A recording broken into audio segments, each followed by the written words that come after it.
Alright guys, so today is the third episode of my full tutorial series where I go over all the basic compound movements, and today we're going over the pendlay row, or also known as the barbell row. Personally, I recommend rowing from the floor simply because it's going to have direct carry over to your deadlift, and secondly, rowing from the floor is also going to build your posterior chain as a whole.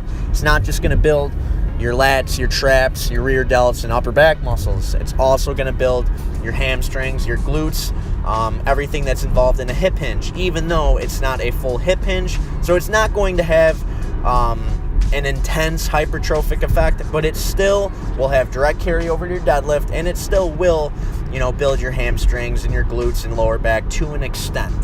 Now, with the barbell row, a lot of people struggle from rowing off the floor, especially novices who have poor mobility. So if you have poor mobility, then you're going to have to resort to a regular barbell row where you're not rowing from the floor, especially if that's putting your lower back in jeopardy of an injury.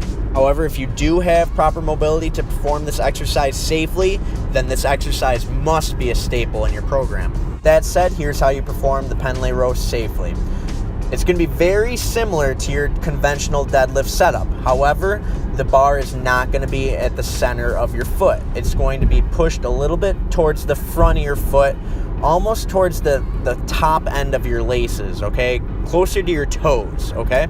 So it's just going to be more out in front of you, just because your body is going to be hovering over the bar a little bit more than the conventional deadlift. Once you find that natural stance, then you're going to grab the bar right around shoulder width apart with your grip, okay? It's going to be very similar to your close grip bench press and your overhead press grip.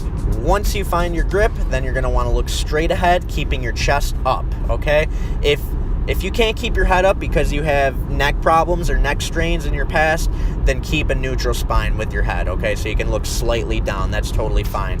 But if you don't suffer from any neck injuries or neck pain, you can keep your head up without obviously straining. Having your head up will at least allow your chest to stay in a good position. And your chest is not going to be up like a conventional deadlift. It's funny because your hips are going to be higher than a conventional deadlift and your chest is going to be lower. But your chest is still going to be above your hip line, so your back is not going to be completely parallel and flat to the ground. All right, you want to have a slight arch in your lower back, but you want your arms fully lengthened, okay? Don't worry about trying to retract your scapula or anything like that. Make sure the arms are fully lengthened, or else you're going to really sacrifice how much weight you can really do here. Now, once everything is in proper position, you're going to want to take a deep belly breath in, brace your core. Once you feel that tightness in your hamstrings, you're going to want to drive your legs straight into the floor like a leg press. That's going to be your initial power.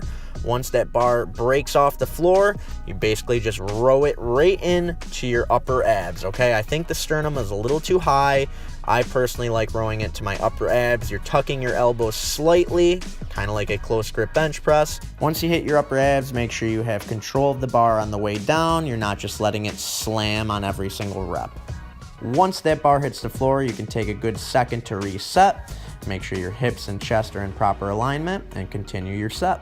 One last thing to note is if you are a beginner or a novice, definitely stick to strict form with little leg drive, and when you start to become more advanced and get stronger at the movement and you want more carry over to your deadlift, then you can start to use a little bit more leg drive. It's going to increase the range of motion. You'll be able to use heavier weights. However, it's going to be a little bit more taxing on the body, so just keep that in mind. Make sure you build up your strict row strength before you do any sort of cheat rows. And one last thing, your pendlay row should be just as strong as your bench press, okay? If you're benching 225 for 5, you should be rowing 225 for 5. With that being said, guys, I hope this was helpful. Thanks for watching.